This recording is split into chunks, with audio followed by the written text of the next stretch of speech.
শেখ হাসিনা এত নির্যাতন করেছে, 13 বছর অন্যায়ভাবে কোরআনের পাখিকে হাসপাতালে বন্দি করে রাখছে।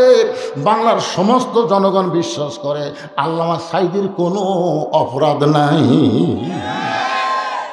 বিনা অপরাধে 13 বছর জেলখানায় বন্দি করে রেখে আক্রোশীর তৃষ্ণা মিটল না।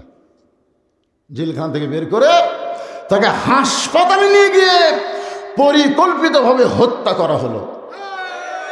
এমনকি তার জানাজায় পর্যন্ত বাধা দেওয়া হলো। তখন মানুষ দেখলো বাংলাদেশের জজ কোর্ট, হাইকোর্ট, সুপ্রিম কোর্ট এইগুলোকে বিচার দিয়ে কোনো লাভ নাই, এগুলো সব হাসিনা দখল করছে। বাংলার জনগণ চোখের পানি নিয়ে গায়েবে জানা যায়, গায়েবানা জানা যায় আল্লাহর কাছে বিচার দিল। আল্লাহর কাছে যার এই কোর্ট কাছে বিচার দিয়ে কাম হবি না, আসল জাগাত। ওই হুজুরি বলেছিলেন একদিন গাছের গোড়ায় এমনভাবে নাড়া দিবে, দিল্লির মামু বাড়ি গিয়ে পড়বে, ইন্দুরের গর্ত খুঁজেও পাবে না বাংলার জমিনে। জোরে কর কথা ঠিক কিনা? কি আসল জায়গায় বিচার। চোরের মতন চুপি চুপি একা একা হযরত ওমর ঘুরতেছে। হঠাৎ দেখতে পাই মদিনার মরুভূমির মধ্যে তাঁবু টাঙ্গাইয়া, ওই তাঁবুর মধ্যে 2টা ছোট্ট বাচ্চা মা মা বলে কাঁদতেছে আর বলে মা ক্ষুধা লাগছে, তাড়াতাড়ি খাবার দাও। মা বলতেছে বাবা গোস্ত সিদ্ধ হলেই তোমাদের খাবার দেব, একটু ধৈর্য ধরো, ইন্নাল্লাহা মা'আস সাবিরিন।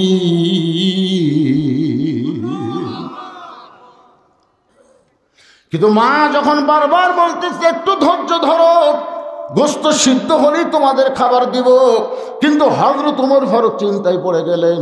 একটা দুম্বার গোস্ত হলে বড় জোর 8 ঘন্টা লাগবে, উটের গোস্ত হলে বড় জোর 1 ঘন্টা লাগবে। এত গভীর রাত হয়ে গেল, এখন পর্যন্ত গোস্ত সিদ্ধ হয় না।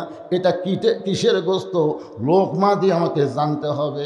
ওমর ফারুক তাঁবুর কাছে গিয়ে বললেন মা তোমার 2টা বাচ্চা ক্ষুধার জ্বালায় কান্দে, তোমার মনে কি দয়া হয় না? এখন পর্যন্ত তোমার গোস্ত সিদ্ধ হয় না, তুমি এমন কি গোস্ত সিদ্ধ করতেছ? মেয়েটা বলে পথিক আমার বাড়ি হলো ইয়ামিন দেশে। আমি শুনতে পাইলাম মদিনার খলিফা ওমর অত্যন্ত ভালো মানুষ।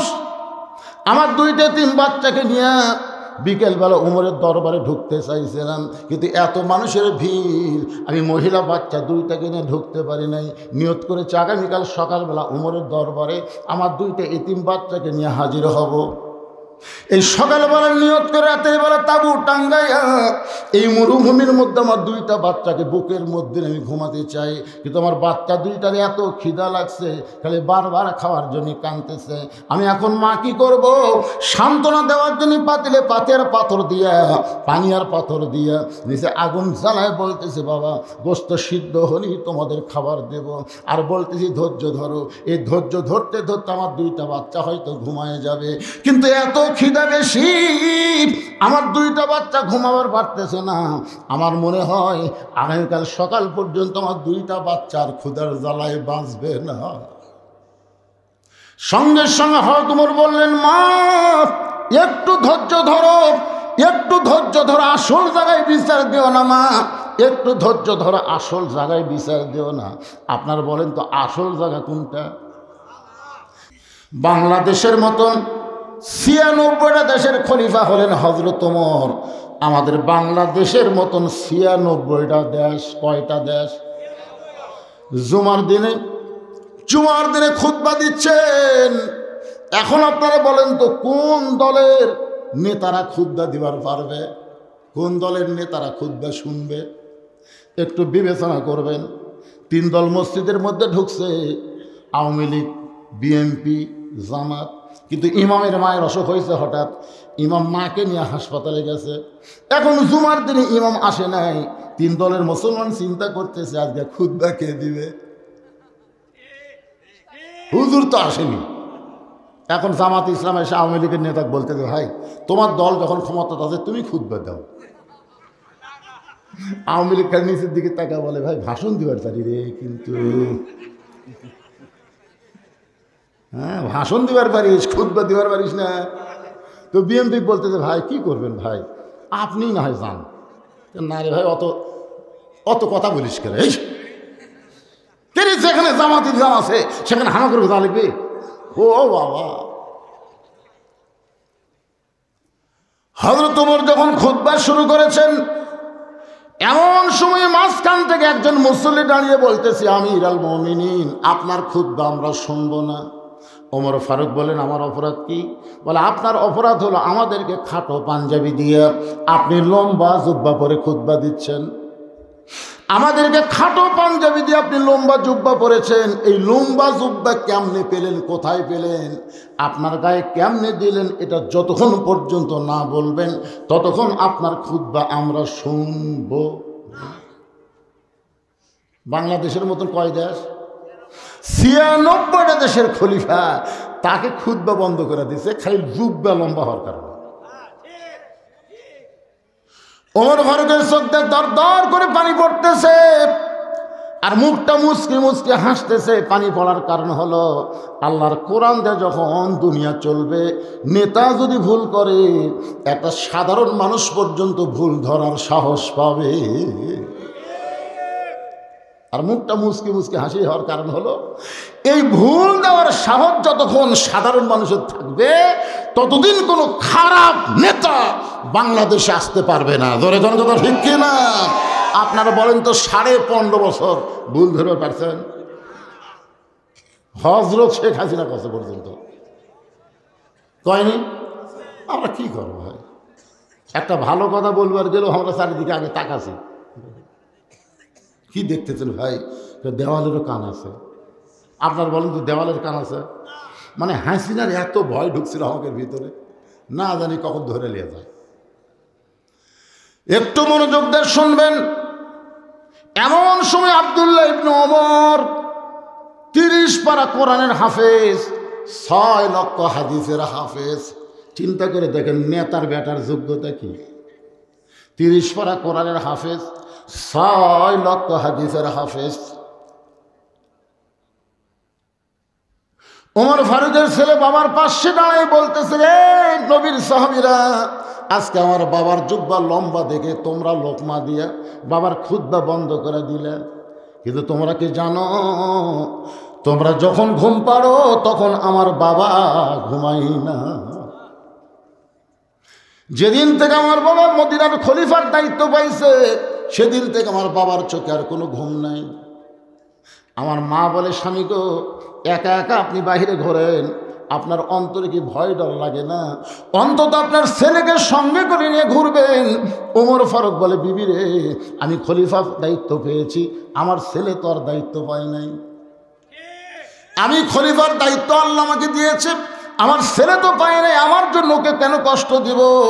ও বিবি শোনে না, কোরআন দিয়ে যখন রাষ্ট্র চলবে, হঠাৎ করে একটা কুকুর যদি না খেয়ে মারা যায়, হাসরের আদালতে আল্লাহ ওমরকে ছাড়বে না। আত্তাকুল্লাহ হাক্কা তুকাতিহি, আল্লাহর ভয় এমনভাবে কলিজার মধ্যে ঢুকে গেছে। আর বলেন তো, 15.5 বছর ভুল ধরে পারছেন? হযরত শেখ হাসিনা কত পর্যন্ত কয়নি? আমরা কি করবো ভাই? একটা ভালো কথা বলবার গেলেও আমরা চারিদিকে আগে তাকাছি। কি দেখতেছেন ভাই? দেওয়ালেরও কান আছে। আপনার বলেন তো, দেওয়ালের কান আছে? মানে হাসিনার এত ভয় ঢুকছিল আমাদের ভিতরে, না জানি কখন ধরে নিয়ে যায়। একটু মনোযোগ দিয়ে শুনবেন। একদিন গভীর রাত্রে ষড়যন্ত্র করে ভারতের শয়তান আর বাংলাদেশের নাস্তিকেরা ওই টাঙ্কির ছাপনা খুলে একটা মরা মোষ ওর মধ্যে ঢুকে দিছে। এখন মোষটা আস্তে আস্তে ফুলে ফুলে গলে গলে ওই পানি মাধ্যমে মিশ্রণ হয়ে পাইপের মাধ্যমে প্রত্যেকটা বাসায় বাসায় পানি চলে যাচ্ছে। আর বাসার লোকেরা গিলাসের মধ্যে পানি নিয়ে বলতেছে, ওয়াসাকাহুম রাব্বুহুম শারাবান তাহুরা। এই কোরআনের আয়াত পাঠ করতেছে আর পানি পান করতেছে। আপনার বলেন তো, পানি পাক না পাক? তুমি যতই কোরআন পড়ো পানি পাক হবে না, কারণ টাঙ্কির মধ্যে ময়লা আছে। এই টাঙ্কির নামই হলো সংসদ। জোরে কোন কথা ঠিক কিনা? আপনি সংসদের মধ্যে শয়তানদেরকে ঢুকাবেন আর ঘরে ঘরে কোরআনের আলো জ্বালাবেন, এখানে কখনোই সম্ভব না। বরং সংসদ পরিষ্কার করতে গেলে, টাঙ্কি পরিষ্কার করতে গেলে আল্লাহর কোরআন লাগবে। জোরে কোন কথা ঠিক কিনা? এই সংসদকে টাঙ্কি মনে করে এবার একটা ঝাড়িয়া স্লোগান দেবেন। কারণ আপনারা আওয়ামী লীগ করেন আর বিএনপি করেন আর যে দলই করেন, জাতীয় পার্টি জামাত যেটাই করেন, কোরআনের মাহফিলে যখন আইছেন তখন আপনারা আর ভিন্ন দল নাই, সবাই এক দল হয়ে গেছেন। মসজিদের মধ্যে যখন মানুষ নামাজ পড়তে ঢোকে, আওয়ামী লীগ, বিএনপি, জাতীয় পার্টি, জামাত যে দলের লোকেরা ঢুকুক না কেন, আপনারা বলেন তো প্রত্যেকটা দলের জন্য কি আলাদা কাতার হয় না সব দল এক কাতারে দাঁড়ায়? আমি নিজের চোখে দেখছি ভাই, নিজের চোখে দেখছি। ডান পাশে আওয়ামী লীগ, বাম পাশে বিএনপি, মাঝখানে জামাত। আওয়ামী লীগ 4 আঙ্গুল সামনে গেছে, জামাত ইসলাম টান দিয়ে বলতে কে ভাই কাতার দেখো ভাই, গোড়ালির সাথে গোড়ালি মিল করো। বিএনপি যদি পিছনে থাকে ঠেলা দেখো ভাই পায়ের গোড়ালির সাথে গোড়ালি মিল করো ভাই। জামাত, বিএনপি, আওয়ামী লীগ গোড়ালির সঙ্গে গোড়ালি মিল করে কাতার সোজা করা দেখে ফেরেশতাকে আল্লাহ, এরা ভাইরা ভিন্ন দল, ভিতরে এক কাতার। আল্লাহ বলতেছে আমার আইন যেখানে চলবে সেখানে কোনো দল থাকবে না, সব দল ভাঙ্গা মুসলমান এক কাতার হবে। তাহলে এই মুহূর্তে আমরা কোনো দল করব না, একটাই দল হবে আমাদের কোরআনের দল। জোরে কোন কথা ঠিক কি না? তারপরে সামিয়ানের বেড়া যায় যা ইচ্ছা তাই করেন, কিন্তু এর ভিতরে যখন আসেন তখন এক দল হয়ে বলা লাগবে আল কোরআনের আলো সংসদে যাও। কারণ সংসদ হলো ট্যাঙ্কি, বোঝেন না? ট্যাঙ্কি বোঝেন? 2 কোটি লিটার পানি আটে ঢাকা ওয়াসা কোম্পানি একটা ট্যাঙ্কি বানাচ্ছে। 6টা ডিপ টেবল দিয়ে অনবরত ট্যাঙ্কির পানি তুলতেছে। ওই ট্যাঙ্কির পানি আবার পাইপের মাধ্যমে প্রত্যেকটা বাসায় বাসায় সাপ্লাই দিছে। জনগণ বুঝুক পাবলিক কি জিনিস। আল কোরআনের আলো, কোরআন হাদিস যেখানে, দুনিয়ার মুসলমান। এক লোক বলতেছে হুজুর আমি শীতের মধ্যে যে বিড়ি খাই, আল্লাহ যদি আমার জান্নাত দেয় তাহলে কি জান্নাতে বিড়ি পাওয়া যাবে? এখন এখানে আওয়ামী লীগ, বিএনপি তারা চিন্তা করতেছে কে রে, সংসদের মধ্যে যদি কোরআন যায় তাহলে হামাকের কি হবি রে? আরে পাগলা, বিড়ি জান্নাতে তো আল্লাহ দিবে না, কারণ বিড়ি খাওয়ার মতন ইচ্ছাই তোমার হবে না। যখন কোরআন দিয়ে বাংলাদেশ চলবে তখন অন্য কোনো দল করার ইচ্ছাই তোমার হবে না। তোমার মনই বলবে কোরআনের দলে ঢোকা লাগবে। ধরে কথা ঠিক কি না? কি মনে করছেন এরকম কোরআনের মধ্যে কি লেখা আছে, কি বুঝতেছেন, কি ওয়াজ শুনতেছেন? কিছুই তো দেখবার পাচ্ছে না। সেই দিন আপনারা দেখতে পাবেন যেদিন কোরআন দিয়ে আমাদের বাংলাদেশ চলবে, আসলে কোরআনটা কি, এই কোরআনটা কেমন, এই কোরআনতে যখন দেশ চলবে দেশের নেতারা কেমন হবে, কর্মী কেমন হবে, আপনাদের সামনে আহসান আমালা দিয়ে আপনাদের বোঝানোর চেষ্টা করতেছি। শেখ হাসিনা এত নির্যাতন করেছে, 13 বছর অন্যায়ভাবে কোরআনের পাখিকে হাসপাতালে বন্দি করে রাখছে। বাংলার সমস্ত জনগণ বিশ্বাস করে আল্লামা সাঈদীর কোনো অপরাধ নাই।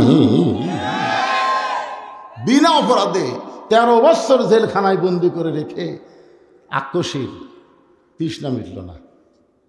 জেলখানা থেকে বের করে তাকে হাসপাতালে নিয়ে গিয়ে পরিকল্পিতভাবে হত্যা করা হলো। এমনকি তার জানাজায় পর্যন্ত বাধা দেওয়া হলো। তখন মানুষ দেখলো বাংলাদেশের জজ কোর্ট, হাইকোর্ট, সুপ্রিম কোর্ট এইগুলোকে বিচার দিয়ে কোনো লাভ নাই, এগুলো সব হাসিনা দখল করছে। বাংলার জনগণ চোখের পানি নিয়ে গায়েবা জানা যায়, গায়েবানা জানা যায় আল্লাহর কাছে বিচার দিল। আল্লাহর কাছে যার এই কোর্ট কাছে বিচার দিয়ে কাম হবি না, আসল জাগাত। ওই হুজুরি বলেছিলেন একদিন গাছের গোড়ায় এমনভাবে নাড়া দিবে দিল্লির মামু বাড়ি গিয়ে পড়বে, ইন্দুরের গর্ত খুঁজেও পাবে না বাংলার জমিনে। জোরে কর কথা ঠিক কিনা? কি আসল জায়গায় বিচার। ওমর ফারুক বললেন না, একটু ধৈর্য ধরে এক দৌড়ে গেলেন। বাংলাদেশের মতন 96টা দেশের খলিফা এক দৌড়ে বাইতুল মালের দরজায় আসলাম দরজা খুলে দাও। আসলাম দরজা খুলে বলে আমিরুল মুমিনিন। এমন করে কাঁদতে কাঁদতে আপনি দৌড়াইছেন। ওমর ফারুক আসলাম রে একটা খাবার বস্তা আমার মাথায় উঠে দে। আসলাম বলতেছে আমিরুল মুমিনিন বস্তা কোথায় নিয়ে যাওয়া লাগবে হুকুম দেন, আমি মাথায় করে বস্তা নিয়ে যাবার চাই। ওমর কান্দল আসলাম একজনের পাপের বোঝা একজন মাথায় নিলে হবে না, দে আমার বস্তা উঠায় দে। বিশাল একটা খাবার বস্তা যখন ওমরের মাথায় উঠায় দেয়, ওমর ফারুক জোরে জোরে যখন বস্তা নিয়ে দৌড়াই, পিছন থেকে আসলাম বলে, আসলাম বলতেছে আমিরুল মুমিনিন এমনভাবে আপনি দৌড় দিলে পড়ে যাবেন, আপনার কষ্ট হবে। ওমর বলে আসলাম সময় মতো যদি যাবার না পারি এই ওমরকে আল্লাহ জাহান্নামের আগুনে পড়ে সারখার করে দিবে। এক দৌড়ে তাবুর কাছে গিয়ে বললেন মা তাড়াতাড়ি রুটি তৈরি করো, হালুয়া তৈরি করো। মহিলা রুটি আর হালুয়া তৈরি করে ওমরের হাতে যখন দেয়, ওমর দুইটা বাচ্চাকে উড়াতের উপরে নিয়ে রুটি ছিঁড়ে হালুয়া দিয়ে যখন মুখে তুলে দেয়, বাচ্চা দুইটা তাকায় ফ্যাল ফ্যাল করে দেখে ওমরের চোখ দিয়ে দর দর করে পানি পড়তেছে। চোখের পানি মুছে দে বলে কে গো এই গভীর রাত্রে বাবার দরদ নিয়ে আমাদেরকে এমনভাবে রুটি হালুয়া খাও, তুমি কে গো, তোমার কি পরিচয়, তোমার মতন ভালো মানুষ এই দুনিয়াতে কেউ নাই। ওমর কান্দের বলে আল্লাহ এই অধমকে জাহান্নামের আগুন থেকে তুমি বাঁচিয়ে দাও। তাবুর ভিতর থেকে মা চিল্লায় বলে পথিক ভালো মানুষের গল্প শুনেছি কিন্তু মানুষ এমন ভালো হয় কোনোদিন কল্পনা করি নাই। পথিক রে আল্লাহ ওমরকে মদিনার খলিফা না বানায়া তোমাকে যদি মদিনার খলিফা বানাইতো তাহলে মদিনা যেন আল্লাহর জান্নাত হয়ে যেত। আব্দুল্লাহ বলতেছে সাহাবীরা তোমরা শুধু রাতের বেলা ঘুম পাড়ো আর আমার বাবা একা একা ঘুম জাগে। তোমরা জানো এই জুব্বা লম্বা হওয়ার কারণ? সবাই যখন ঘুমাইছিল তখন আমার বাবা চোরের মতন চুপি চুপি আমার দরজায় গিয়ে ডাক দিল আব্দুল্লাহ, আব্দুল্লাহ রে। আমি দরজা খুলে দেখি বাবার হাতে একটা পাঞ্জাবি। আমি খুশি হয়ে বললাম বাবা বাইতুল মাল থেকে আমার একটা পাঞ্জাবি দিল, আপনি গভীর রাত্রে আর একটা দিবে রাইছেন। নেতার বেটার ভাগ্য ভালো, ডবল পায়। কি ভাই কথা কর না কেন? আমাদের বাংলাদেশের নেতাকে বেটার মোশন দেখছেন? হায় হায় রে, সামান্য একটা ওয়ার্ড লেভেলের নেতা, আগে চলাচ্ছিল অটো ভ্যান, এখন চলে R15। এত মোশান। আর বাংলাদেশের মতন 96টা দেশের খলিফা সন্তান বলতেছে বাইতুল মাল থেকে আমার একটা দিছে আর একটা দিবে রাইছেন। সঙ্গে সঙ্গে ওমর ফারুক আল্লাহর কোরআন থেকে তেলাওয়াত করলেন ইন্নাল্লাহা ইয়ামুরুকুম আন তুআদ্দুল আমানাতি ইলা আহলিহা ওয়া ইযা হাকামতুম বাইনান নাস আন তাহকুমু বিল আদল। আল্লাহু আকবার।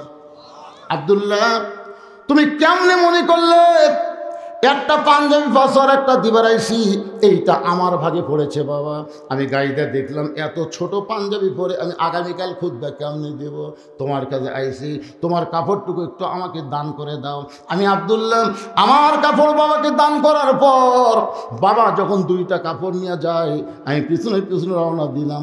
বাবা ঘরের মধ্যে ঢুকে তার পাঞ্জাবি আমার পাঞ্জাবি একত্র করে লম্বা জুব্বা বানায় এখন খুতবা দিচ্ছে। এখন বড় খুতবা শোনা যায় কি না যায়? চিল্লায় বলে আল্লাহর কোরআন দিয়ে যখন রাষ্ট্র চলবে এমন ভালো মানুষকে মুসলমান নেতা হিসাবে পেয়ে যাবে। তাহলে এই কোরআন দিয়ে বাংলাদেশ চলুক, এটাকে আপনারা চান? তাহলে নেতা ভালো পাবেন। এখন নেতা যদি ভালো পান কর্মী কেমন হবে? কর্মী কেমন ভালো হবে? এটা আজকে পুরুষ কর্মীদের ওয়াজ করবো না, আমি একটা নারী কর্মীর জীবনী তুলে ধরবো। কারণ অনেক মা এসেছে তাদের বসার জায়গা হচ্ছে না। আর এই জন্যই নারী কর্মীর কথা বলবো, কারণ নারীরা যদি ভালো হয়ে যায় তাহলে বাংলাদেশে আর সিজার থাকবে না। জোরে কোন কথা ঠিক কিনা? আর সিজার করা বাচ্চা মানে অস্থির। আমরা উপরে যেগুলো বসে আছি সবগুলো নর্মাল হয়। নর্মাল বোঝেন? বাচ্চা হওয়ার টাইমেই বাচ্চা হয়। আর সিজার করা মানে টাইম না হতে কাটতে বার করে দেখি ঘুমই ভাঙ্গেনি। আপনারা বলেন তো এটা কোন মাও যে মা সিজার করে? কি বলবো প্রসবের কথা, মা বিনে সেই ব্যথা কেউ তো বুঝিবে না। মাজন ঠেকিয়া সন্তানের দায়, অকালে মা মারা যায়, কেন সে মায়ের ভক্তি করবা না? মায়ের পায়ের তলে জান্নাত, জোরে কোন ঠিক কিনা? কোন মায়ের সিজার করা? আমার মায়ের আছে অনেক। ইসলামে একটা নারী কর্মী কেমন হয়, একটা নারী কেমন হওয়া দরকার।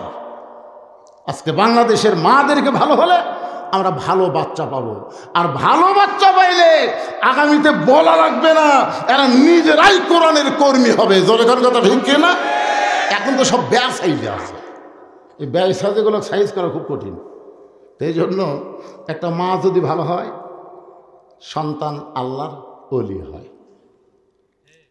সবাই একটু জিকির করেন ভাইজান। আমার একটু ডায়াবেটিস তো, মুখটা শুকে বেশি যাচ্ছে। জি হ্যাঁ, একটু জিকির করে, একটু পানি, পানি, চা, চা না, চা আমি খাই না, বাজার থেকে পানি খাই। জি সবাই একটু জিকির করেন, লা ইলাহা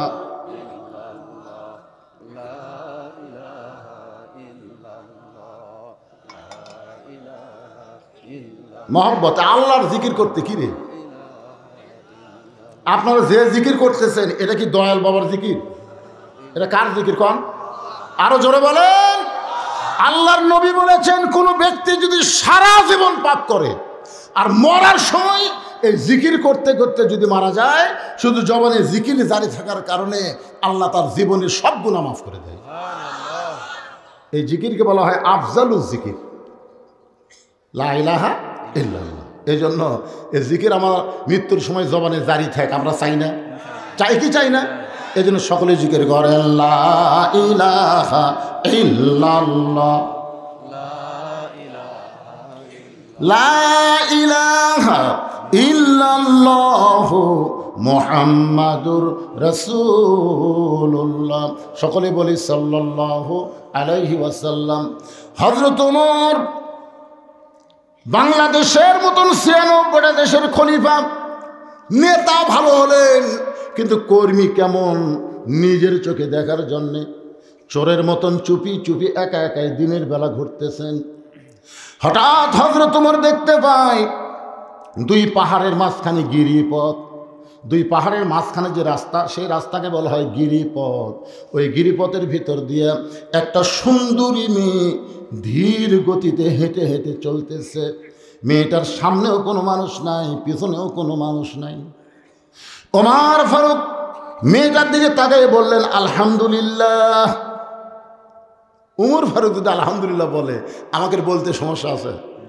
এখন আপনারা চিন্তা করতেছেন, হুজুর একটা মেয়েটার দিকে তাকায়া আলহামদুলিল্লাহ কেমনি বলা যায়? আপনি কি মনে করছেন এটা পরিমণি? এটাকে রাশমিকা মান্দা না? না, কোরআনের আইন যেদিন বাংলাদেশে চালু হবে, সেদিন মেয়েটা কালো হোক খাটো হোক, আল্লাহর আইন পর্দা যদি মেনে চলে, ওই মেয়েটাকেই কোরআন বলে সুন্দরী মেয়ে। তাহলে সুন্দরী মেয়ে কারা? পর্দানিশী নারী যারা। আমি যেই বলবো পর্দানিশী নারী যারা, আপনার বলবেন বিশ্ব সুন্দরী তারা, বলতে পারবেন না? পর্দানিশী নারী যারা আর বেপর্দা নারী যারা, শিলা কলা তারা। আজকাল নতুন স্লোগান দেন, শিলা কলা। একই গাছের কলা, এক গামলায় শোঁচাওয়ালা আর এক গামলায় শিলা, একই গাছের। এখন কলাওয়ালা বসে আছে, খরিদ্দার যায় খালি শোঁচাওয়ালাটা বলতে, ভাই কত করে কেজি রে, কত করে হালি? তো বলে ভাই একই গাছেরই, একই গাছেরই ভাই। তো না আমি শিলা কলা লই না। তো তুমি কি কলা শিলা খাও না? শিলাই খাই তো, আগে থেকে শিলা আছে, খালি লিভার খাবার। তুমি আমার পাগলা ভাবছে, আমি খাওয়ার আগেও খাসে। কলালা কান ধরে বলতেছে আল্লাহর শপথ কেউ খায়নি। আরে পাগলা, তোর খালি চোখ দিয়ে দেখবার ভাবি, কলার উপর ধুলা পড়ছে, মাছি পড়ছে, মশা পড়ছে, কলাতে ব্যাকটেরিয়ার জন্ম হয়েছে, ওই শিলা কলার খাওয়ার উপযুক্ত নাই। বেপর্দা নারী যারা বাংলার জমিনে শিলা কলা তারা, জোরে বলেন কথা ঠিক কিনা? আর পর্দানিশী নারী যারা বিশ্ব সুন্দরী তারা। ওমর ফারুক যে মেয়েটার দিকে লক্ষ্য করে দেখলেন, সে মেয়েটা হলো আপাত মস্তক আল্লাহর আইন পর্দা। ওমর ফারুক মেয়েটার নিকটে গিয়ে বললেন, মা, এই নির্জন পথে তুমি একা একা চলতেছ, তোমার সামনেও কোনো মানুষ নাই, পিছনেও কোনো মানুষ নাই, তোমার অন্তরে কি কোনো ভয় ডর লাগে না? মেয়েটা বলে, পথিক, তুমি হযরত ওমরকে চেনো? মেয়েটা হযরত ওমরকে বলতেছে, পথিক, তুমি কি হযরত ওমরকে চেনো? যদি হযরত ওমরকে চিনতে তাহলে এরকম বেয়াসাইদা প্রশ্ন করতে না। ওমর ফারুক বললেন, মা, কি বেয়াসাইদা প্রশ্ন? বলে, বেয়াসাইদা প্রশ্ন হলো, আল্লাহর কোরআন দিয়ে যখন রাষ্ট্র চলবে, পৃথিবীর এক প্রান্ত থেকে আর একটা প্রান্তে একটা মহিলা যাবে, তার কলিজার মধ্যে আল্লাহ ছাড়া অন্য কারো ভয় থাকবে না। আজকে 2000 টাকার জুতা আপনি যদি চাপাপুর কেন্দ্রীয় মসজিদে নামাজ পড়তে পারতাম জোহরের, আপনি সত্যি করে বলেন তো, জুতা কি দরজার থবেন না হাতত নেবেন? আচ্ছা, জুতা যখন হাতত নিচ্ছেন, আপনি অন্তর থেকে বলেন তো, হাতত নেওয়ার সময় আপনি কার ভয়ে হাতত নিচ্ছেন? কথাটা জোরে বলেন ভাই, কার ভয়ে? আচ্ছা, মসজিদে ঢুকতেছেন কার ভয়ে? তাহলে আগে কার ভয় করছেন, তারপরে কার ভয়? সারা জীবন নামাজ পড়লে কবুল হবে না। সারা জীবন যদি আপনি নামাজ পড়েন, আগে সুরের ভয়, তারপরে আল্লাহর ভয়, এই নামাজ কোনোদিন কবুল হবে না। নামাজ কবুল করতে গেলে সুরের যে বিধান কোরআনে আছে, এইটার পক্ষে আন্দোলন করা লাগবে। জোরে কোন কথা ঠিক? হায় হায় রে, চোরের ভয় বাড়ি জাফানি তালা লাগাচ্ছে। আমাকে এলাকার চোরের ভয় ডিউটি শুরু হয়ে গেছে। আমি বললাম, কে রে ভাই, এত ডিউটি কেন? কয়, হুজুর, এই যে আওয়ামী লীগেরা নেতাগুলো সব পলাছে, চামচাগুলো কি করে খাবি? এখন এরা এ অকাম করতেছে, এই দিন আমরা পহরা দিচ্ছি। বাড়ি ঘর ছাড়া, বউ চল ছাড়া, এখন রাস্তায় সব পহরা দিচ্ছে। এদের এই জায়গাগুলো আপনার পুরো করেন, ছোটো ছোটো বাচ্চাকে গ্যারান্টি নাই তো। যা, তুই যা, এই ওরা বসে থাকলে তাকে ঘুম ধরছ না, থাক, ঘুম পাড়ুক, ছোটো মানুষ তো, এর কেউ আর শোনার কি দরকার? মেয়েটা কি বলতেছে, আল্লাহর কোরআন দিয়ে যখন রাষ্ট্র চলবে, তুমি কি হযরত ওমরকে চেনো? চেনো? ওমর আল্লাহর কোরআন যখন রাষ্ট্র চালায়, পৃথিবীর এক প্রান্ত থেকে আর এক প্রান্তে একটা মহিলা যাবে, ওই মহিলার করে যায় আল্লাহ ছাড়া অন্য কারো ভয় থাকবে। তাহলে যারা পারেন তারা আমার সঙ্গে পড়বেন, আর যারা না পারেন তারা চুপ করে শুনবেন। সেদিন ষোড়শী নির্জন পথে যাবে, কোনো জন কটু কথা কবে না, পথে আর প্রান্তরে সম্পদের মোহে পড়ে খুনা রাহাজানি হবে না। রাস্তার মধ্যে গাছ ফেলে দিত স্যার, আমার সঙ্গে যাইছে হাফিজ মামুনুর রশিদ, সেদিন ওদের দাম করি ওয়াজ করে আসার সময় দেখে চাপাপুরের এই পা গাছ ফেলাতো থাকে না কি? রাস্তা তেল তেল হয়তো কাম হলো না, আগে ভাঙ্গায় ভালো হয়েছিল। ভাঙ্গা রাস্তার চোর নেই, আর তেল তেলার চোর গাছ ফেলায়। সেদিন ষোড়শী নির্জন পথে যাবে, কোনো জন কটু কথা কবে না, পথে আর প্রান্তরে সম্পদের মোহে পড়ে খুন আর রাহাজানি হবে না। সবাই বলেন, যদি মেনে চলি কোরআন, জোরে বলেন, যদি মেনে চলি কোরআন আর রাসূলের বিধান, সকলেই শান্তিতে থাকবে, বাংলার আকাশে কলেমার পতাকা যেদিন দুলবে। ওমর ফারুক বললেন, মা, আমি বুঝতে পারলাম, কিন্তু তুমি যে ধীর গতিতে চলতেছো, তোমার চলার সাইজ দেখে মনে হয় তোমার ভিতরে কিছু দুঃখ কাম করতেছে। মেয়েটা বলে, পথিক, আসলে আমি একজন দুঃখী নারী, আসলে আমি একজন দুঃখী নারী। আজকে 6 দিন হলে হযরত ওমরকে আমি খুঁজে বেড়াই। যদি হযরত ওমরকে খুঁজে পাই, তখন আমার দুঃখের কথা একটু তাকে বলবার চাই। ওমর ফারুক মুচকি হাইদে বললেন, মা, তুমি কি পাগলি নাকি? উমরকে যদি পাওয়ার চাও তাহলে বঙ্গভবনে যাও, উমরকে যদি পাওয়ার চাও গণভবনে যাও, উমরকে পাওয়ার চাইলে সংসদ ভবনে যাও। তুমি 2 পাহাড়ের মাঝখানে উমরকে খুঁজতেছো। উমর কি উর্দুম্বা নাকি যে 2 পাহাড়ের মাঝখানে বাংলাদেশ চলবে?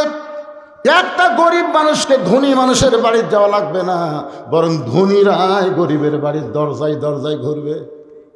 বিশ্বাস করতেছেন না? কারণ ধনীদের টাকার শতকরা 2.5 টাকা কাক দেওয়া লাগবে। কথা কন না কেন? কাক। গরিব খালি মশানলে বসে থাকবে, আর ধনীরা খালি টাকা নিয়ে ঘুরবে। তাই রে 2.5 টাকা যদি না দেয়, কবরের মধ্যে একটা সাপ হবি, 5টা মাথা এইরকম বুকুত বসাবি, এমন সবল মারবি 40 গজ মাটির তলে যাবি। গরিবের তো কোনো ভয় নাই, গরিব খালি মশাল্লা বসে আছে। ধনী 1 ব্যাগ টাকা নিয়ে গরিবের দরজা দরজা ঘুরতেছে। যে যায়, ভাই আসসালামু আলাইকুম, জাকাতের টাকা ভাই, এই না খেয়ে থাকবো রে, জাকাত থামো না। আমার এক দাদা ছিল, কেউ সে ইফতারির দাওয়াত দিলে বলতো, না ভাই এত কষ্ট করে রোজা থাকছি, ইফতার করে তো সব দেওয়া পারবো না, দরকার পানি খাই ইফতার করবো, তাও কারো বাড়ির যাবো না। আমি বহু বুঝাইছি, দাদা পরের বাড়িতে ইফতার করলে সবের কমতি হবি না, উইও পাবি, আপনিও দরকারই নেই ভাই, কি দরকার নেই এত কষ্ট করে রোজা থেকে পরের বাড়ি ইফতার করা। বাংলাদেশে এমনও মুসলমান আছে না খায় থাকবে, কিন্তু জাকাতের টাকা নেবে না। ধরে কার কথা ঠিক কিনা? কারণ তাদেরকে বোঝানো হয়েছে জাকাত মানে মানের ময়লা, আর মানের ময়লা কেউ কি সহজে নিবার চায়? 7 দিন ধরে 1 ব্যাগ টাকা নিয়ে ধনী ঘুরতেছে, একটা গরিবও নেই। মনের দুঃখে মরুভূমির মধ্যে গেছে, মরুভূমির মধ্যে গিয়ে দেখে গাছের ছায় একজন বস্তা মাথার দিয়ে ঘুম পাড়তেছে। বেগেল মনে করছে গরিব পাইছি, গরিব মনে করে সালাম দিছে, আসসালামু আলাইকুম। সঙ্গে সঙ্গে বস্তাওয়ালা মাথা তুলে বলতেছে আলহামদুলিল্লাহ। কে রে ভাই, তোমাকে সালাম দিলাম, তুমি ওয়ালাইকুম না বলে আলহামদুলিল্লাহ কেন? বলে ভাই 1 বস্তা টাকা নিয়ে 15 দিন ঘুরতেছি রে, গরিব পাইনি, তোকে দেখে গরিব মনে করে আল্লাহ শুকুর আদায় করছি, টাকার বস্তা লে তো আমি ঘুরি ব্যাগ লে, তুই ঘুরিস বস্তা নিয়ে, তাহলে গরিব গেল কোথায়? জাকাত ভিত্তিক অর্থনীতি যখন চালু হবে, বাংলার জমিনে সুদকে যখন কবর খুঁড়ে দাফন করা হবে, আল্লাহ রহমত বরকতের দরজা খুলে দিবে, আর কোনো গরিব খুঁজে পাওয়া যাবে না। জোরে জোরে কথা, ঠিক কথা বলেন। সুদের 1 টাকা খায়, মায়ের সঙ্গে 42 বার জিনা করার গুনাহ হয়। আল্লাহ রাসূল সুদের পাপের কথা বলতে গিয়ে 3 বার মুখ ঢেকেছে, 3 বার। সুদের সর্বশেষ পাপ এ মুখ ঢাক, বলবার যে মুখ ঢাক। সাহাবীরা বলে, হুজুর এমন কি পাপ যেটা বলবার গেছে আপনি মুখ ঢাকেন? রাসূল বলতেছে, যদি ভাবির সাথে, শালীর সাথে, তাও বলা যায় যে সুদের 1 টাকা খালে শালীর সাথে, ভাবির সাথে, কিন্তু গর্ভধারিণী মায়ের সাথে। এখন চিন্তা করে দেখেন তো, নিজের গর্ভধারিণী মায়ের সাথে 42 বার জিনা করার গুনাহ হয়। কেবল আপনাকে এলাকার মানে কেউ সুদ খায় না নাকি? নাউজুবিল্লাহ জোরে করেন না কেন? জোরে বলে নাউজুবিল্লাহ। আল্লাহর কোরআন দিয়ে যখন রাষ্ট্র চলবে, তখন বাংলার জমিনে সুদকে দাফন করা হবে, জাকাত ভিত্তিক অর্থনীতি চালু হবে। জোরে করেন কথা, ঠিক কি না? মেয়েটা বলতেছে, আমি একজন দুঃখী নারী, আজকে 6 দিন হলে হযরত ওমরকে খুঁজে বেড়াই। আমার বিশ্বাস আর 1-8 দিনের মধ্যে আমি হযরত ওমরকে পাওয়া যাব ইনশাআল্লাহ। কয়দিন? আর মাত্র 1 দিন। যদি 1 দিনের মধ্যে আমি ওমরকে না পাই, তাহলে আসল জায়গায় বিচার দেব। ওমর নেতা হয়ে বৌসল নিয়ে ঘুম পাড়তেছে, আর আমি একটা দুঃখিনী নিয়ে 7 দিন হলে রাস্তায় ঘুরতেছি। সঙ্গে সঙ্গে ওমর ফারুক হাঁটু গেড়ে বসে বললেন, মা তুমি যে ওমরকে খুঁজতেছো, আমি হইলাম সেই ওমর। মেয়েটা বলতেছে, আমিরুল মুমিনিন, তাহলে একা একা ঘুরতেছে কেন? আপনার চামচে নাই? একটা চেয়ারম্যান ঘরে চকিদার নিয়ে, উপজেলা চেয়ারম্যান ঘরে পুলিশ নিয়ে, এমপি ঘরে পুলিশের গাড়ি নিয়ে, আর মন্ত্রী আসলে তো আগে পিছিয়ে খালি সব পুলিশ, মনে হয় পুলিশগুলো এমপি মন্ত্রীর। আমাকে কেউ লাভ 15.5 বছর আমরা দেখছি পুলিশেরা যে হারে নেতা পাওরা দিছে, চোরই হবে পাওরা দেয়নি। জোরে কথা কর না কেন ভাই? কথা কর না। একটা নেতা গাড়ির থেকে নামলে পুলিশ চারিদিক ঘিরে ধরে, মানে বড় চোর নামলো। আমার ছোটবেলার কথা মনে আছে, আমাদের এলাকার সবচেয়ে একটা বড় ডাকাতের নাম ছিল কাদের ডাকাত। আমার দাদার সাথে আমি বাজারে যাচ্ছি, দেখো 10-15 জন পুলিশ ঘিরা খাড়া হয়ে আছে। আমি বললাম, দাদা ওরা কে? দাদাকে, ওটাই কাদের ডাকাত রে। অনেকদিন ধরে পুলিশ খুঁজতে চাহিদা পাশে ধরি সব দিবি। হায় হায়, এখন নেতাকে চেহারা দেখে মনে হয় এরাও কাদের ডাকাত রে। যেভাবে পুলিশ ঘিরে ধরে, ওমর ফারুক বললেন, মা এই নির্জন পথে ধীর গতিতে চলতেছো, 6 দিন হলে আমাকে খুঁজতেছো, এখন বলো তোমার দুঃখ কি? কি দুঃখে তুমি আমারে খুঁজতেছো? মেয়েটা বলে, ইয়া আমিরুল মুমিনিন, আমার জীবনের সবচাইতে বড় দুঃখ হলো আমি 6 বছর বয়সে ঈমান গ্রহণ করছি। শুধুমাত্র ঈমান গ্রহণ করার অপরাধে 12 বছর আমাকে জালিমের জিন্দাখানায় বন্দি থাকতে হয়েছে। শুধুমাত্র ঈমান, অন্য কিছু না। ঈমানটা কি? ইকরার বিল লিসান, তাসদীক বিল জানান, আমল বিল আরকান। মীর কাসেম আলীকে এসে উকিল বলতেছে, স্যার অনেক চেষ্টা করে হলো না, আজকে রাত 12টায় আপনার ফাঁসি কার্যকর হবে। তো মীর কাসেম আলী বলতেছে, ভাই এখন কয়টা বাজে? এখন রাত 9:30। আলহামদুলিল্লাহ, এখন 2.5 ঘন্টা দেরি আছে। তো খামাক 2.5 ঘন্টা চেতন থাকার কি দরকার, আমি ঘুমাই পড়ি ভাই, 2 ঘন্টা পর আমাকে ডাক দিও। উকিল কই, মানুষ নাকি রে, 2.5 ঘন্টা পর ফাঁসি হবি, তাই বলে 2 ঘন্টা ঘুম পাড়বি? মনে করছে ফাঁসির চিন্তায় পাগলা হয়ে গেছে। উকিল বার হয়ে গেছে, 2 ঘন্টা পর আসা দেখে কন্ডম সেলের মধ্যে নাক দেখে ঘুম পাড়তেছে। হায় সর্বনাশ, 8 ঘন্টা পর ফাঁসি হবি আর এইভাবে ঘুম পাড়তেছে। পায়ের বুড়া আঙ্গুলো লড়াইছে। চেতন ভাই বলতে, কে ভাই সময় হসে? না স্যার, আরো 8 ঘন্টা আছে। আলহামদুলিল্লাহ, ওযু করে 2 রাকাত নামাজ পড়ে কোরআন শরীফে 2টা সূরা তেলাওয়াত করলো। একটা হলো সূরা মূল আর একটা হলো সূরা মুজাম্মিল। তেলাওয়াত করার পরে বলতেছে, ভাইজান আমার তো ভালো কাপড় চোপড় জেলের মধ্যে নাই, এখানে যে কয়টা পাঞ্জাবি আছে তার মধ্যে কোনটা তোমার ভালো লাগে একটু বাছাই করে দাও। উকিল মনে মনে কয়, পাগলা নাকি?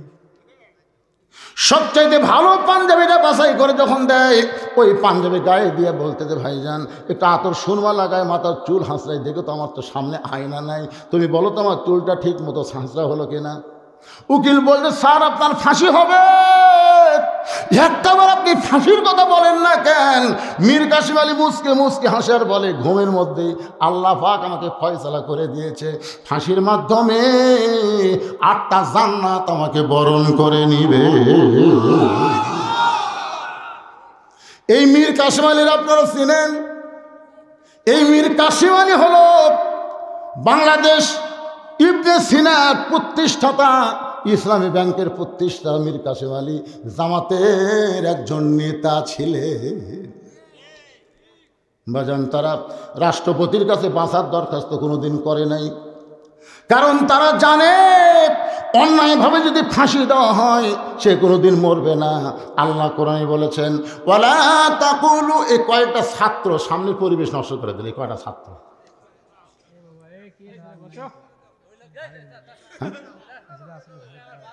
আচ্ছা আর কোনো মাদ্রাসার ছাত্র আছে? এই তোমরা মাদ্রাসার ছাত্র নাকি? না না, মাদ্রাসার তাল বেলেন তো, এরকম ওয়াজ শোনার কি দরকার? এই কিছুক্ষণ পর পর একটা করে উঠবি আর যাবি। আমার মাদ্রাসা আছে আমি জানি তো, পেশাব না লাগলো, পেশাব লাগে ওই বেড়া এসে একটু দুষ্টামি করবি। তো এখন কি করবে? যার দিয়েছে ওই বেড়া এসে ঘুরতেছে, ঘুরে ঘুরে আমাকে দেখে পেশাব ফান গেছে, আমার পাশে যে খারাপ আছে, দেখি যে কী করে, পেশাব পড়ার কোনো শব্দ নেই। কিছুক্ষণ পর দেখি পানি পড়ার শব্দ। রে এই তোর তো পেশাব লাগে, তুই উঠে আসলো কে? হুজুর ভালো লাগে না, মানে সবসময় বুঝুন না। এই কটা মাদ্রাসার বাচ্চাকে সামনে দিছে, কিছুক্ষণ পর পর একটা করে উঠতেছে। এই ফাঁকা জায়গাটা পুরো কথা আপনারা একটু পেছনে যান না, পেছনের লোক সামনে আসে। এই না না, ফাঁকা জায়গাটা পুরো করেন, সামনে ফাঁকা তুই কেমন দেখা যায়, ফাঁকের মধ্যে শয়তান বসবে যে, এই জন্য এই ফাঁকাটা, হ্যাঁ ফাঁকাটা পূর্ণ করে। আর কোনো মাদ্রাসার ছাত্র আছে দেখেন তো, আর কেউ আছে নাকি?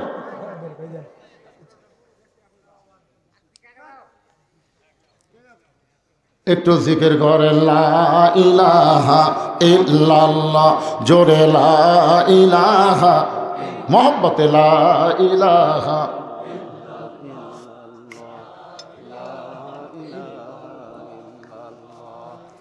লা ইলাহা ইল্লাল্লাহু মুহাম্মাদুর রাসূলুল্লাহ সাল্লাল্লাহু আলাইহি সাল্লাম। মেয়েটা বলতে 6 বছর বয়সে ঈমান গ্রহণ করেছি, শুধু ঈমান গ্রহণ করার অপরাধে 12 বছর আমাকে জেলখানায় বন্দি জীবন কাটাতে হয়েছে। সকালবেলা 3টা করে চাবুক মারছে, বিকালবেলা 3টা করে চাবুক মারছে। আমার দেহের এমন কোনো জায়গা নাই যে জায়গায় চাবুকের আঘাত লাগে নাই। ইয়া আমিরুল মুমিনিন, আমি যে জালিমের জেলখানায় বন্দি ছিলাম ওই দেশের নাম হলো রোম দেশ। ওই দেশের নাম কি? কিন্তু আপনি যখন রোম পারস্য দখল করলেন, আমি জেলখানার মধ্যে থেকে শুনতে পাইলাম আপনি কোরআন দিয়ে রাষ্ট্র চলাবেন বলে জেলখানার দরজা মুক্ত করে দিলেন। এখন জেলখানার দরজা মুক্ত হওয়ার পরে সবাই তার আপন ঠিকানায় চলে গেছে, কিন্তু আমি কোথায় যাব? আমার দাদা হলো খ্রিস্টান, আমার বাপ হলো খ্রিস্টান, আমি যে দেশে জন্ম নিয়েছি তারাও হলো খ্রিস্টান। এখন খ্রিস্টানদের দেশে না গিয়া আজকে 6 দিন হলে আপনাকে খুঁজতেছি। যদি আপনাকে দেখা পাই, এই দুঃখিনী মেয়েটা আপনার কাছে একটু আশ্রয় চায়। ওমর ফারুক মুস্কি মুস্কি হাসলেন। মেয়েটা হেজাবের ভিতর থেকে বলতেছেন, ইয়া আমিরুল মুমিনিন, কথা না বলে আপনি কি করতেছেন? ওমর ফারুক বললেন, মা আমি তোমাকে আশ্রয় দিবার পারবো না, তবে শুনে নাও, ইসলাম তোমাকে অধিকার দিয়া দিছে। আপনারা বলেন তো, ইসলামে নারীর অধিকার কম না বেশি? আমার মায়েদেরকে ভুল বোঝাবে ভোটের আগ দিয়ে। কোরআনের দলত যান ভোট দিও না, বাড়ির থেকে গেলে বাইরে ভোট দিবি না। কোরআনের দলত ভোট দিলে তোরা জুয়া খেলে পারবি। কোরআনের দলত যান ভোট দিস না, ফজরের সময় কিন্তু 5 হাত বেড়ায় তুলবি রে, ল্যাপের মধ্যে ঘুম পারবো। 5 আর কাপড় খুলে 5 টাকার বাড়ি মারে নামাজ কায়েম করবি। খবরদার, এটাকে ভোটের আগে বুঝাবি? বুঝে লাভ নাই, বুঝে লাভ নাই। জনগণ বুঝেছে মুক্তির সনদ হচ্ছে আল্লাহর কোরআন। জোরে বলেন কত ঠিক? একটু বলেন ভাই। একবার নামাজ ধরেন, একবার শত চেষ্টা করলো আপনাকে কেউ আর নামাজ থেকে ফিরাতে পারবে না।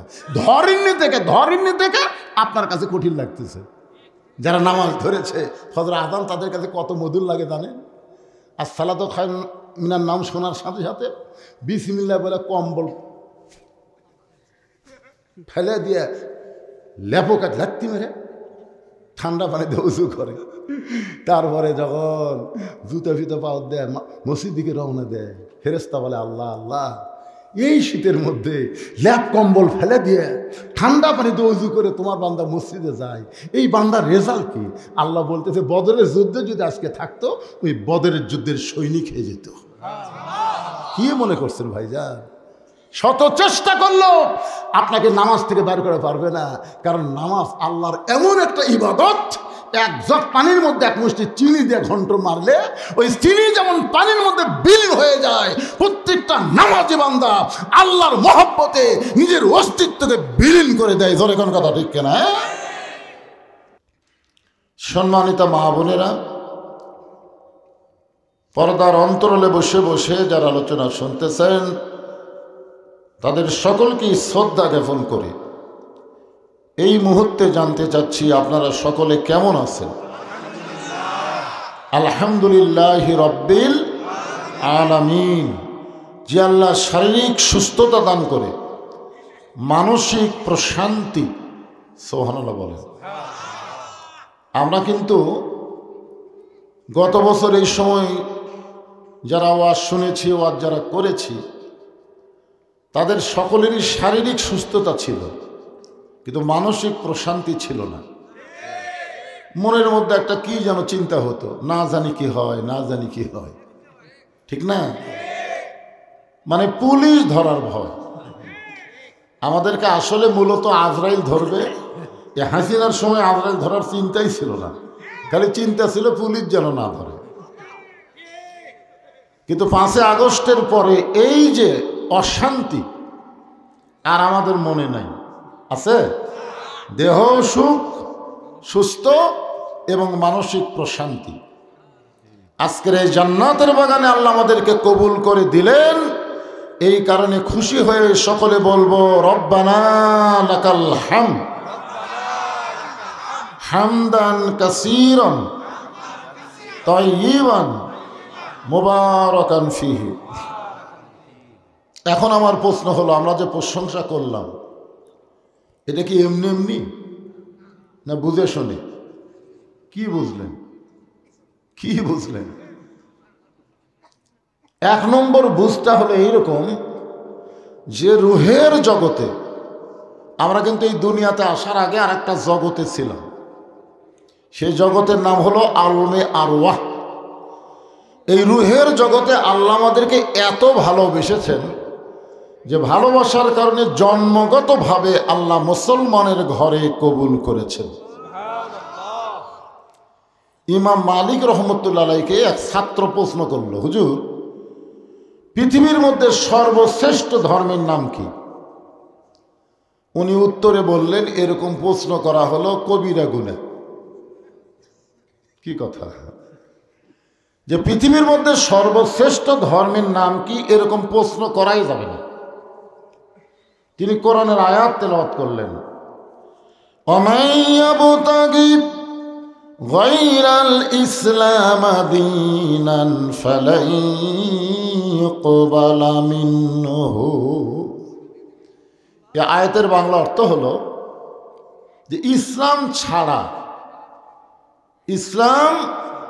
ছাড়া অন্য কোনো জীবন ব্যবস্থা, অন্য কোনো ধর্মকে কেউ যদি গ্রহণ করে, লা ইউকবালা মিনহু, সেইটা কখনোই কবুল করা হবে না।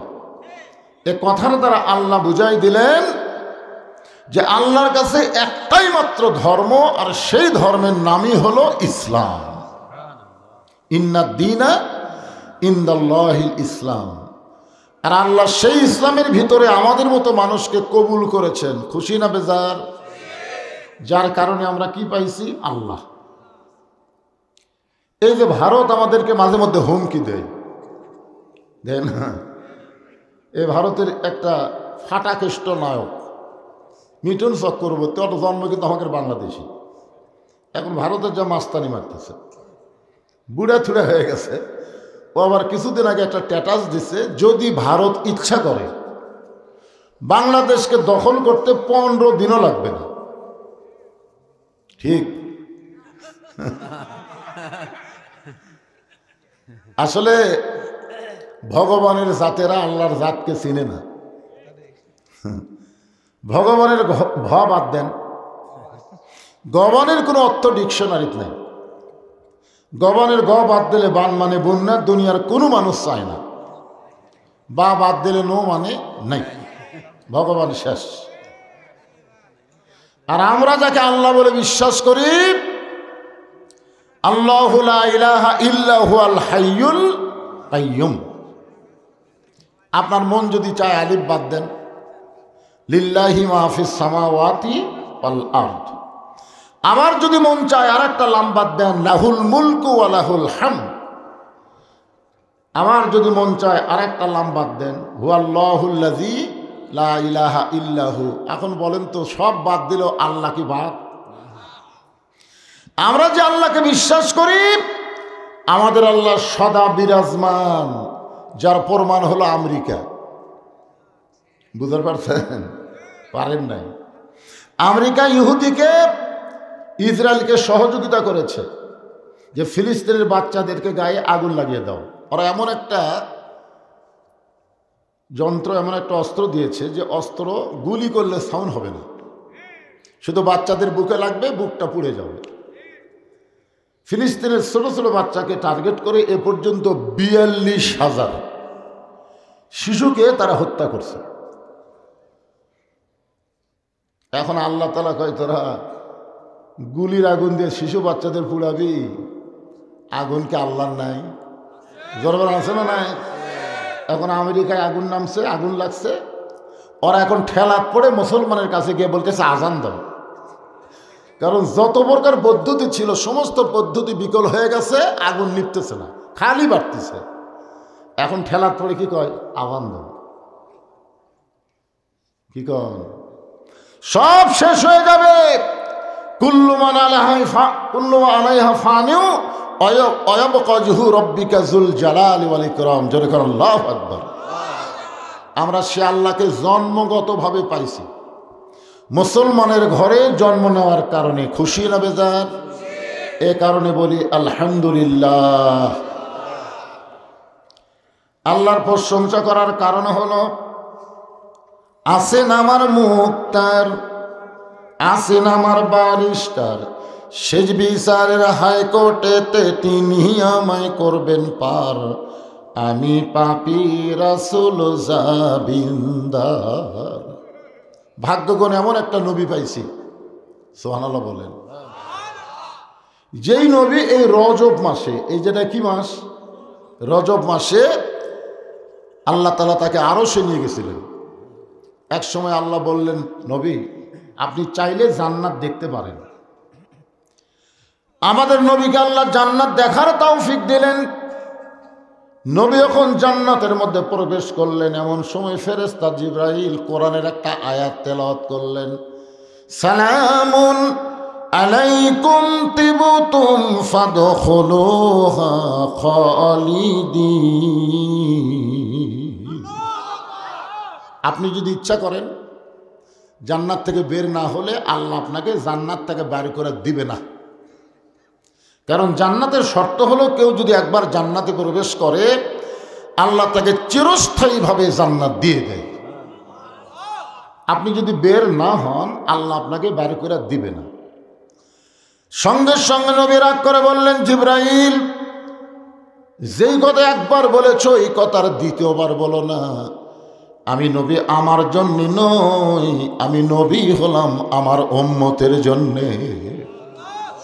সেই উম্মতকে দুনিয়াতে রেখে আমি জান্নাতের মধ্যে থাকবো, এই নবী আমি না। ফেরেশতা জিবরাইল বলেন, হুজুর তাহলে আপনি কি চান? আল্লাহ রাসূল বলেন, আমি সেই দিন জান্নাতে থাকার জন্য ঢুকবো যেদিন আল্লাহ আমার সমস্ত উম্মতিনীকে জান্নাত দিয়ে দিবে। চিন্তা করে দেখেন, যেই নবী জান্নাতের মধ্যে গিয়ে আমাদের কথা বলে না, এমন নেতার পিছনে ঘুরি যে নেতা নেত্রী বিপদে পড়ে গেলে আমাদের কথা মনে রাখে না। জোরে কোন কথা ঠিক কিনা? অনেক জায়গায়, বাংলাদেশের অনেক জায়গায় মেম্বার থেকে শুরু করে একেবারে প্রধানমন্ত্রী পর্যন্ত পড়ে গেছে। এতদিন জীবন নষ্ট করছেন ওই নেতা নেত্রীর পিছনে ঘুরে। আসলে যতই নেতা নেতা স্লোগান দেন, একটাও নেতা একটাই।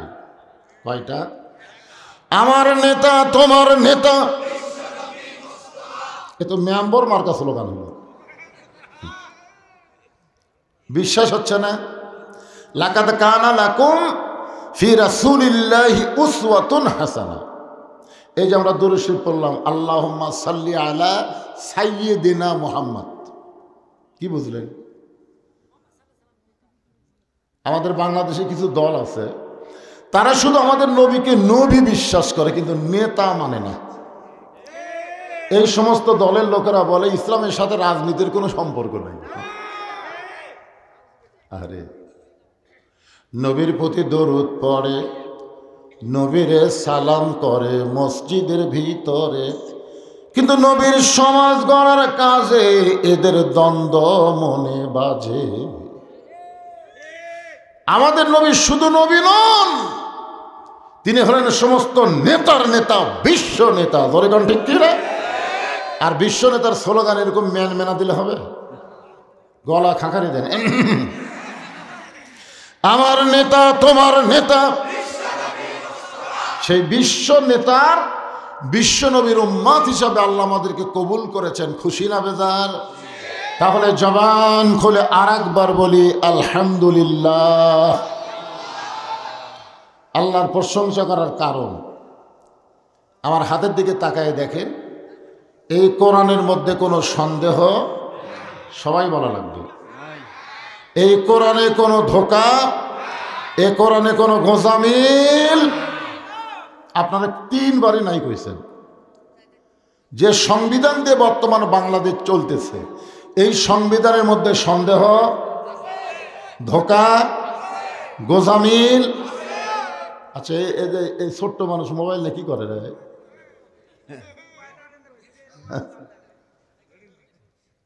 কি বাজান? কি ভিডিও করতেছে? তোমার করা লাগবে কেন ভিডিও? এত ছোট বাচ্চার হাতে মোবাইল দিয়েছেন, এর বাপ কে রে? শোনেন, বাচ্চাদের নষ্ট করার প্রধান মাধ্যম হচ্ছে এই মোবাইল। মোবাইল ছাড়া আমার ছেলে ভাতে খায় না হুজুর, মোবাইল ছাড়া কান্নাই থামে না। মোবাইল দিয়ে ভাত খাওয়াই, মোবাইল দিয়ে কান্না থামায়। ভবিষ্যতে এই কি হবে? এখন থেকে যদি মোবাইল ধরা শিখে ভবিষ্যতে কি হবে চিন্তা করা লাগবে না? আপনি নিজে নিজের সন্তানগুলোকে নষ্ট করতেছেন কেন?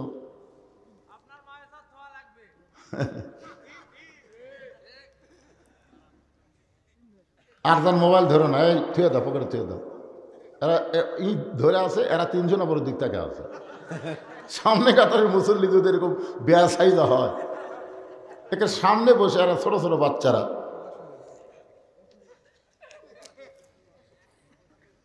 তাহলে আপনারা কিন্তু তিনবারই বললেন নাই, তিনবারই বললেন আছে। এখন আপনারা বলেন তো, যে সন্দেহ আছে, ধোঁকা আছে, গোজামিল আছে, সেই সংবিধান অনুযায়ী যদি আমরা চলি, মরার সময় মুসলমান হয়ে মরা যাবে না, যাবে না, আসলেই যাবে না। বর্তমানে আমাদের যারা মুসলমান মারা যাচ্ছে অধিকাংশই মুনাফিক হয়ে মারা যাচ্ছে। মুসলমান হয়ে যদি মরতে চাই, মানুষের তৈরি আইন, মানুষের তৈরি সংবিধানকে কবর দিয়ে আল্লাহর কোরআনকে আমাদের সংবিধান বানাতে হবে। লিল্লাহি তাকবীর। একজন ঠিক আছে,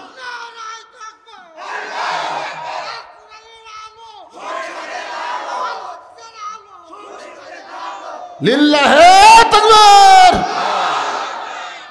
ওনারা যেভাবে তাকবীর দিল আপনারা সবাই দিলেন, হ্যাঁ? আদা দিনা মনে হচ্ছে দুই দল আছে। আপনার বিশ্বাস করেন সব দলের লোকেরা তাকবীর দিবার চাইলেও পারবে না, কারণ তাদের দলের সংবিধানই নিষেধ আছে তাকবীর দেওয়া। আপনারা দেখেননি বাংলাদেশে বড় বড় দলে কোনো তাকবীর আছে? ওরা কি দিয়ে শুরু করে, কি দিয়ে শেষ করে আল্লাহ ভালো না। মানলেও তো লাভ, মানলেও লাভ। যার প্রমাণ হলো আবু সাইদ। লস না লাভ? আমাদের গ্রামের একটা ছেলে আমাকে বলে, হুজুর অনেকদিন পর হয়েছে, একটু ভালো নাম রাখেন। আমি বললাম আবু সাইদ। আমার হাতের মধ্যে 500 টাকা দিল, খুশি হয়ে। আমার খেয়ালই নাই হুজুর, আবু সাইদ। আমার খালাতো বোনের একটা মেয়ে হয়েছে, নাম রাখতে বললাম, আমি বললাম হাসিনা। কষ্টে বাঁচে না। আপনি একটা আলিম হয়ে এমন জঘন্য খুনির নাম কেমনে মুখে তুললেন? তার মানে বোঝা গেল গুলির সামনে তাকবীর দেওয়া যারা দাঁড়ায়, ওদের গুলি করলেও মরে না, কিয়ামত পর্যন্ত এরা জীবিত থাকবে। জোরে কোন ঠিক কিনা? আর হাসিনা গুলি করনেওয়ালি খালি পলাশে, মানুষের ভিতর আর নাই। কেউ যদি মনে করে ঘৃণার দৃষ্টিতে, এ কথা আপনি বলেন না যে তাকবীর দিলে গুলি করবে, করুক। হ্যাঁ, গুলি। তাহলে একটু খেয়াল করেন, আমি আজকে এই রজব মাসে কোরআনের একটা সূরা আছে, নাম হলো সূরা মুলক। বলে ইসলামের সাথে নাকি রাজনীতির সম্পর্ক নাই, তাহলে সূরা মুলক বাদ দাও। মুলক শব্দের অর্থ কি? রাজ্য, রাজত্ব, রাজ্য এবং রাজত্ব। এবং রাজ্য এবং রাজত্বের মালিককে এটা আল্লাহ তাআলা প্রথমেই বলে দিয়েছেন, তাবারাকাল্লাযী বিয়াদিহিল মুলক। গোটা পৃথিবীর রাজ্য রাজত্ব একমাত্র কার হাতে? ওহু আলা কুল্লি শাইইন কদির। সমস্ত বিষয়ের উপরে একমাত্র ক্ষমতা কার? তাহলে যদি আপনি বলেন যে ইউনূস সরকার ক্ষমতায় আসার কারণে ভারত খেপে গেছে, আমেরিকা খেপে গেছে, অমুক দেশ খেপে গেছে, কিন্তু সবাই খেপলে আল্লাহ যদি খুশি থাকে, কথার কথা বলেন। কারণ ইউনূস একটা নবীর নাম রে পাগল। সেই নবীকে আবার মাছে গিলা খাইছিল, হজম করার পারল। আমরা বর্তমানে যে ইউনূসকে ক্ষমতার চেয়ারে বসাইছি, ওই ইউনুসকে যতই চেষ্টা করো কেউ গিলা খাবার পারবে না, খালেও হজম করবার পারবে না, আবার উগলা ফেলা দেওয়া লাগবে। জোরে কোন কথা ঠিক কিনা? বোঝেননি মালটা কি এখন বুঝতেছেন না। ইউনুস নবীরে খাইল মাছেতে গিলিয়া, ফেরেশতা পাঠাইলেন আল্লাহ ইসমে আজম দিয়া, দমে দমে সে হরদম পড়ে সে ইসমে আজম, মাছেরই উদর হইতে বাঁচাইলা প্রাণ। সবাই বলেন আল্লাহু আল্লাহু, তুমি জাল্লি জালালুহু, শেষ করা তো যাই না গে তোমার গুণগান। আলহামদুলিল্লাহ। আল্লাযী খালাকাল মাউতা ওয়াল হায়াতা লিয়াবলুয়াকুম আইয়ুকুম আহসানু আমালান ওয়া হুয়াল আজিজুল গফুর। এখানে আল্লাহ বলতেছেন যে তোমাদের মৃত্যু এবং হায়াতকে সৃষ্টি করা হয়েছে পরীক্ষার জন্য। মরা কিন্তু লাগবেই, যত চেষ্টাই করেন বাঁচার, বাঁচা কিন্তু যাবে না, মরা লাগবেই। জোরে কোন কথা ঠিক কিনা? এই জন্য আগে আল্লাহ মরার কথা বলছেন, আল্লাহ যে খলাকাল মাউতা ওয়াল হায়াতা, আগে কি মরা তারপরে বাঁচা। আল্লাহ কি বোকা নাকি? এখানে তো আল্লাহর বলা ছিল আল্লাহ যে খলাকাল মাউতা ওয়াল হায়াতা, আল্লাহ যে খলাকাল হায়াতা ওয়াল মাউতা, কিন্তু আল্লাহ তাআলাকে মৃত্যুর কথা বললেন, মৃত্যুর কথা বলে হায়াতের কথা বললেন। এরপরে আল্লাহ বললেন তোমাদেরকে পরীক্ষা করার জন্যে আইয়ুকুম আহসানু আমালা। পরীক্ষার সাবজেক্ট হলো সুন্দর আমল। বর্তমানে বাংলাদেশে যেই পরিবেশ চলতেছে, এই পরিবেশে আমল হচ্ছে কিন্তু সুন্দর আমল হচ্ছে না। বাপ নামাজ পড়ে, বেটা নামাজ পড়ে না, দাদা নামাজ পড়ে, লাতি নামাজ পড়ে না। জোরে কোন কথা ঠিক করে হচ্ছে, আমল যে হচ্ছে না তা কিন্তু না। মসজিদ দোতলা করছে, জুমার দিনে মসজিদ ভর্তিছে, কিন্তু 5 ওয়াক্তে মানুষ হচ্ছে না। কি মনে করতেছে গুরুত্ব বেশি কার, 5 ওয়াক্ত না জুমা? কেউ যদি জুমার নামাজ বাদ দেয় তাকে কাফের বলা যাবে না, কিন্তু অন্য 5 ওয়াক্ত নামাজের 1 ওয়াক্ত নামাজ, মান তারাকা সালাতু মুতাম্মিদান ফাকাত কাফার, ইচ্ছা করে 1 ওয়াক্ত নামাজ যে বাদ দিবে সে অবশ্যই কাফের হয়ে যাবে। চিন্তা করে দেখেন, আমল যে হচ্ছে না তা কিন্তু না, কিন্তু সুন্দর আমল হচ্ছে না। এখানে আল্লাহ বলতেছেন আহসানু আমালা। আবার অন্য জায়গায় আল্লাহ বলেছেন ও আমিলুস সলিহা।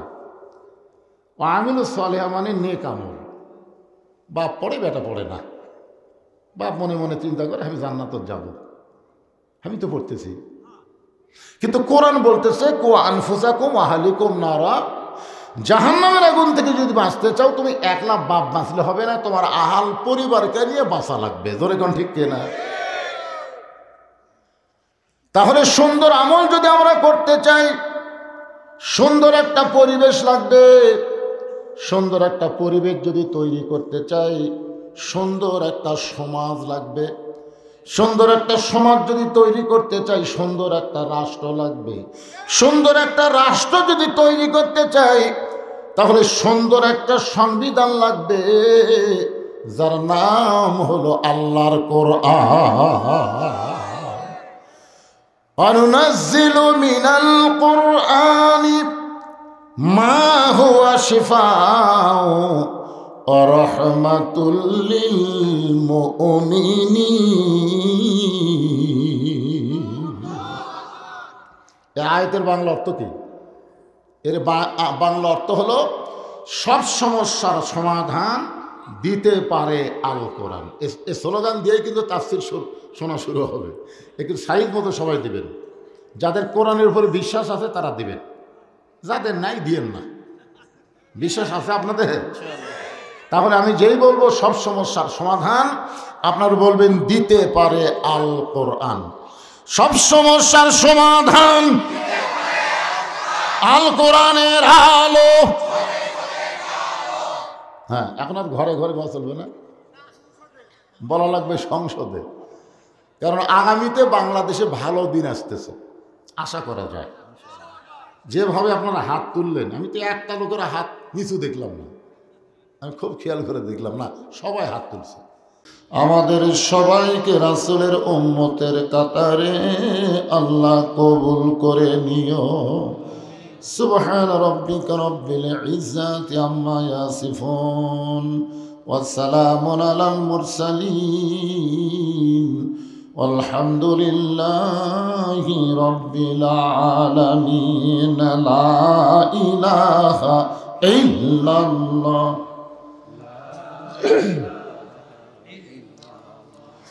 লা ইলাহা ইল্লাল্লাহ লা ইলাহা ইল্লাল্লাহ লা ইলাহা ইল্লাল্লাহ লা ইলাহা ইল্লাল্লাহ লা ইলাহা ইল্লাল্লাহ লা ইলাহা।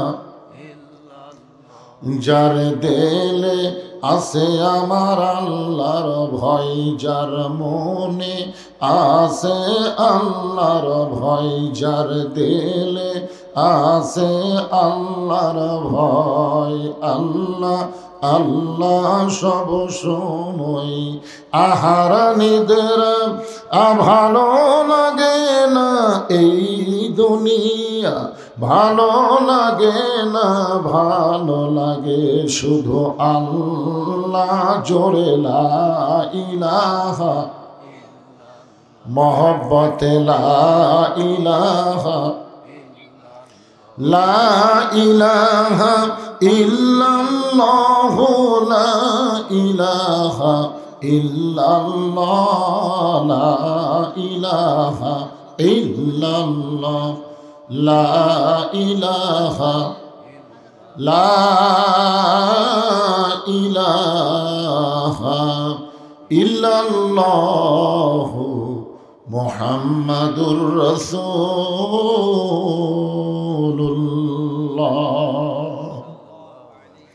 রাসূলের মহব্বতে সকলেই বলি সাল্লাল্লাহু আলাইহি ওয়াসাল্লাম। মাইকের সাউন্ড একটু কমে দাও, বেশি জোরে হয়ে গেছে।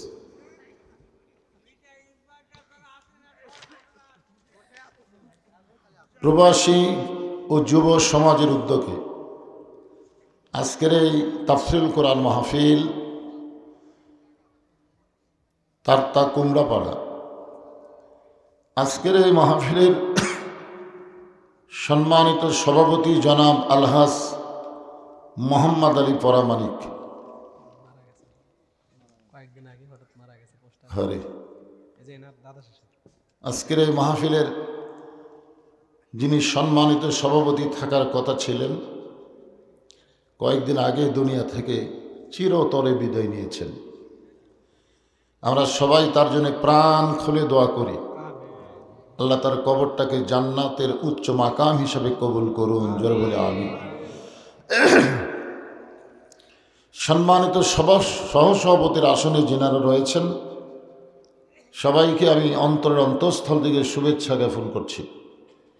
আজকের এই মাহফিলের সম্মানিত প্রধান অতিথি জনাব মোহাম্মদ শাহানুর আলম তালুকদার, আজকের এই মাহফিলের সম্মানিত বিশেষ অতিথিবৃন্দ, সকলকেই অন্তরের অন্তঃস্থল থেকে শুভেচ্ছা জ্ঞাপন করছি। আজকের এই মাহফিলে সম্মানিত ওলামায়ে কেরাম, আপনাদের মাঝে মাঝে যে সমস্ত আলেম ওলামা বসে আছেন, মঞ্চে আছেন, মাগরিবের নামাজের পর থেকে এত রাত পর্যন্ত কোরআন হাদিসের আলোকে অত্যন্ত গুরুত্বপূর্ণ আলোচনা করে আপনাদেরকে শোনালেন। আলেম ওলামা সহ এই তরুণ প্রজন্মের বক্তাগণকে অন্তরের অন্তঃস্থল থেকে আমি শুভেচ্ছা জ্ঞাপন করছি। এই মুহূর্তে আমার সামনে যারা বসে আছেন, যিনাদেরকে আল্লাহ দয়া করে রহম করে আজকের এই জান্নাতের বাগানে কবুল করেছেন, দুই একজন বললেন আলহামদুলিল্লাহ। আপনারা কখনোই মনে করবেন না যে আপনি নিজের ইচ্ছায় এখানে এসেছেন, এটা মনেই করা যাবে না। কারণ আল্লাহ কোরআনে বলেছেন, মা সাবাকা মিন হাসানাতিন ফামিনাল্লাহ, বান্দা বান্দির দ্বারা যখন কোনো ভালো কাজ হয়, এ কাজ বান্দাবান্দি করে না, বরং আল্লাহ করে। এখন আপনারা বলেন যে জায়গায় বসে আছেন এই জায়গাটা ভালো না খারাপ? তাহলে এই ভালো জায়গায় যিনি আপনাদের কবুল করলেন তিনি হলেন আমাদের আল্লাহ। এজন্য যারা এখানে বসেছেন নিচে খেয়ার উপরে সামিয়ানা, বিশ্বাসে মিলাই বস্তু তর্কে বহুদূর। আপনাদের কি বিশ্বাস হয় যে এটা জান্নাতের বাগান? যুক্তি দেখালে বিশ্বাস কমজোরি হতে পারে, কিন্তু যুক্তি ছাড়াই আমরা বিশ্বাস করি যে আল্লাহ কিছু মুহূর্তের জন্য আমাদেরকে এই জান্নাতের বাগানে কবুল করেছেন। আমার সামনে যারা বসে আছেন, আমি আমার অন্তরের অন্তঃস্থল থেকে আপনাদের সবাইকে শুভেচ্ছা জ্ঞাপন করছি।